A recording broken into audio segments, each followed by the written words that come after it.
As Dr. Debzani mentioned, my name is Russ Smith, Professor of Geography at Winston-Salem State University, and also the faculty lead for something called the Spatial Justice Studio that's been in existence for 3 years, and of course a faculty fellow with CADS who is sponsoring this research. Also on the call is Meg Pudal, also known as Raj, and he is going to jump in and maybe share a little bit of how he's involved in this project with me. So this project's been a couple years in the development, and excited to share some of the initial evaluation and findings that we have as we're trying to develop a spatial justice index for North Carolina communities. So the central focus of this research initiative is how do you measure spatial injustice or spatial justice, depending on where you're located, the neighborhood, the census tract, the city, the community. I'm going to talk a little bit in a second about what actually spatial justice is, but in terms of some background for the project, the existing literature on spatial justice tends to focus on kind of the theory, some case study, very qualitative analysis. And I was interested in using data science to move forward and really think about, can we have a quantitative analysis of measuring spatial justice or injustice across communities for comparative purposes, but also to measure progress in these places tackling issues of spatial injustice. So the research proposal and what we've been working on over the last year is to quantitatively explore spatial justice and develop, as an outcome, a spatial justice index that communities can use. To do this, we're going to use a combination of geographic and quantitative variables. The focus tends to be on spatial attributes. We know from other research related to education, related to economic mobility, related to health, that the actual neighborhood conditions, the geographic attributes that can be found, street length and access to different things that are actually within a community are important. Not to say that socioeconomic and demographic variables aren't important as well, but since we're tackling the spatial problem of justice, I wanted to see how those variables within certain spaces impact communities. The activities that we've undergone is, of course, trying to identify data sets and geographic-based features, collect those, begin to build a model, and also to determine, and what I'm going to share with you today is across a variety of different justice indicators, which variables are the most correlated to then begin using into the next step of the equation. And for this project, we are focusing on North Carolina and census tracts in North Carolina, which are used as a proxy for local communities and neighborhoods, of which there are about 2,194, I believe, or 5. So the idea of spatial justice, it's a concept that seeks to begin and understand the root causes of spatial inequalities and also rectify them.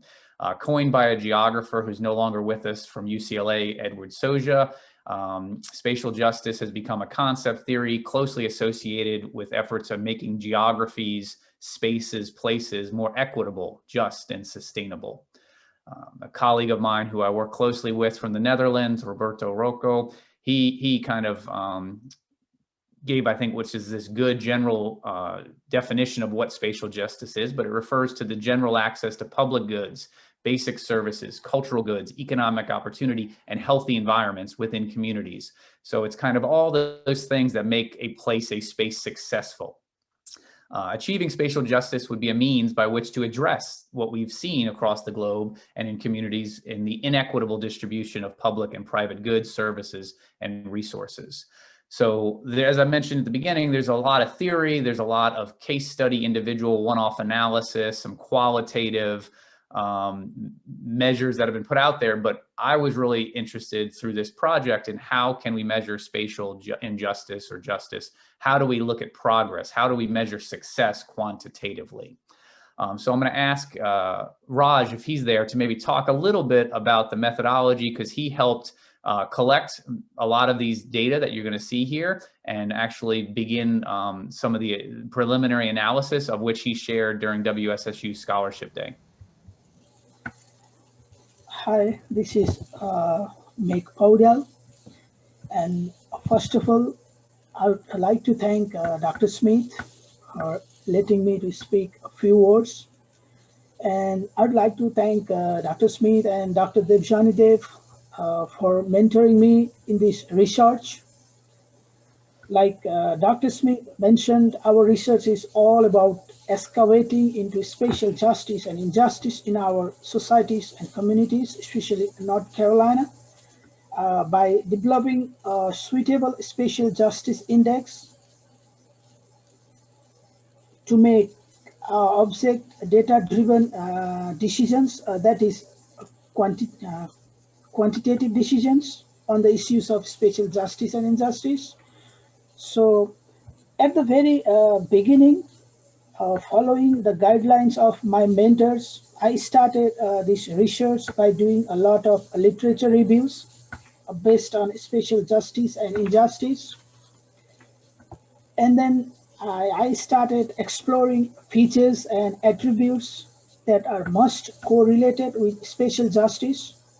Like I explored about many variables, a few of them like a total number of gas stations, fire stations, emergency facilities, food desert, law enforcement, and many more.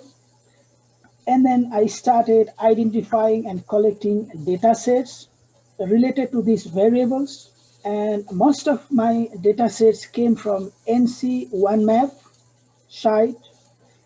And based on these variables and data sets, I think taking a big sample, I think 28 of these variables, we have already conducted our research and found some of those variables like food desert and some, let me say, like a food desert.